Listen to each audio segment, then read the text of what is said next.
ഇതിന് മൃഗാശുപത്രിയിലൊന്ന് കാണിക്കണം. ഞാനുണ്ട്. ആട് പശുവൊന്നും ഇതിൽ കേറാൻ പറ്റില്ല. അത് ശരി. പാതിരാത്രി പെണ്ണുങ്ങളുടെ മുറി കയറാം. ഇതിൽ ഏതാ ന്യായം? ഇവിടെ എല്ലാരോടും ഒന്ന് ചോദിക്കട്ടെ. കേറിക്കോ കേറിക്കോ. ഗോപാല, എല്ലാം എടുത്തതേ ഈ വണ്ടിയിൽ വെച്ചോ. ഇത് പാലും വണ്ടിയൊക്കെയാ. ഡ്രൈവർ കൊള്ളാല്ല. ഇതെങ്ങനെ സാധിച്ചു? ചില മുഖം മൂടികൾ അഴിഞ്ഞു വീണു ഗോപാല. ഏയ്, മോത്തമുടി ഒന്നും അഴിഞ്ഞു വീണ്ടില്ല. അത് അവർ തന്നെ ഉണ്ട്. മോത്തമുടി അഴിഞ്ഞു വീണെങ്കിൽ ഷേവ് ചെയ്യണം. ആ ചായക്കടയുടെ മുന്നിൽ ഒന്ന് നിർത്തിയേ. പരമുള്ള കുറച്ച് കാശ് തരാനുണ്ട്. ഇന്നൊന്ന് സൈൻ ചെയ്യണം ഇവിടെ. കുറച്ച് നാളായി കാശ് തരാന്നും പറഞ്ഞു പറ്റിക്കുന്നു.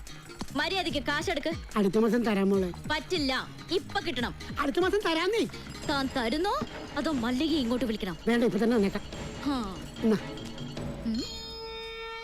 നിന്റെ പേരിലൊരു കംപ്ലൈന്റ് കേട്ടില്ല.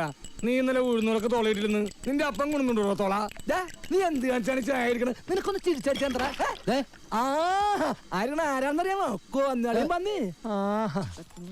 അതെ, മല്ലയെ കാണിച്ച് നമ്മുടെ കട മുഴുവൻ പിരിക്കണം.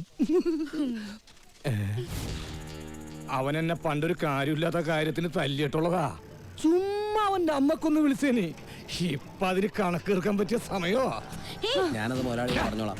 നിന്നെ ഞാൻ പട്ടിയെ തല്ലുന്ന പോലെ തല്ലാൻ പോവാ. എന്നെ തിരിച്ചടിച്ചാലേ മല്ലയെ നിന്നെ കീറിക്കളയും. അമ്മക്കുറിച്ച നീ പാവങ്ങളെ തല്ലുവല്ലടാ.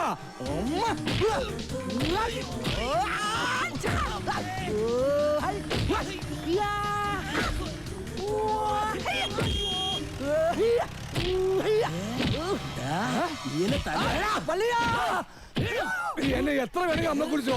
അയ്യോ